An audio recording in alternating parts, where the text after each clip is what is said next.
Hi, welcome to Loft 801. My name is Diego, and today I'm talking about Andrew Cumming's first feature film released on February 9th, 2024, Out of Darkness. It's a horror mystery thriller following a group of early humans trying to settle a new land. It takes place about 45,000 years ago, and the band faces an unknown and horrifying danger. Now, before I hop into my review, if you want to support the channel, then please take a second to like and subscribe and hit the notification bell. Thank you, I really appreciate it. As a warning, this review will contain some heavy spoilers, so please continue at your own risk. Lastly, if there's something that you want to see reviewed, don't forget to let me know by leaving a comment and I'll try my best to get to it. Thank you. I'm hopping in 3, 2, 1. One of my favorite things about this film is the prehistoric setting and tone. It is a very unique setting for horror, and I appreciate the effort that went into making the film feel authentic. The early humans talked in a completely made-up language, which helped me feel immersed in their world. The barren landscape and moody atmosphere of this movie were perfect and helped create a sense of dread and suspense that kept me engaged throughout the whole film.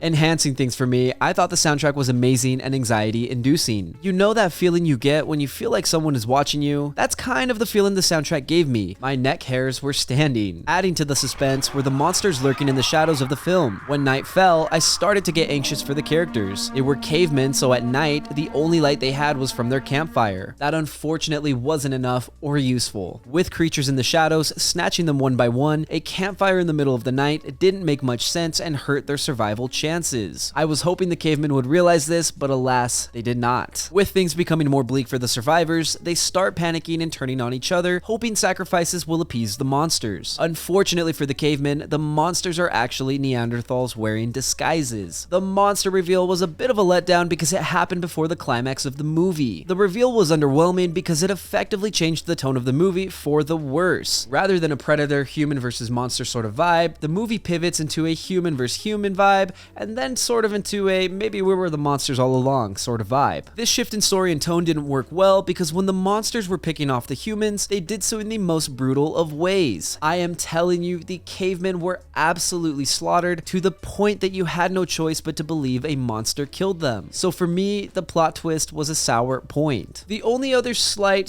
complaint about this movie is that about 1/3 of the way through it, I immediately knew which character was going to survive the monsters in the end. The outcast cave woman who, despite her size and status, was much smarter and tougher than the leaders of the group. It seemed like she was the only character in the film capable of making smart decisions while everyone else cried and panicked. It felt like a cheap way to make her character the protagonist, and it was easy to predict that she would be the one to kill the Neanderthals at the end of the film. Safia Oakley-Green is a great actress and she has screen presence, but I didn't like the way the other characters were dumbed down. I think this movie would have benefited so much from all the other cavemen being competent, yet still being slaughtered, and her being the only survivor. It would have been much more emotionally satisfying and not as predictable. The more I think about it, this wasn't really a horror film, but rather a survival film. Cavemen trying to survive shadowy monsters in an unknown land is a very unique setting and story. The film succeeds in most of these aspects, but stumbles towards the end. The best parts of this film are the atmosphere and tone. The landscape is barren and you get a sense of dread throughout the film. You know that feeling you get when someone's watching you? That's the vibe for most of the film, until the monster's true nature is revealed. The film then tries to fit in a maybe we were the monsters all along sort of message, but it really falls flat when you consider how characters were brutally slaughtered. Speaking of characters, I thought everyone was cast extremely well and was impressed with the acting. Unfortunately, after about 30 minutes, it's very obvious which character is going to survive the monsters because the other characters are dumbed down. Despite my complaints with this movie, I was very impressed with Andrew Cumming's first feature film. He did a lot right, and I'm sure he has a great career ahead of him. With a budget of $2 million, I'm happy this unknown film broke even with a $2 million box office.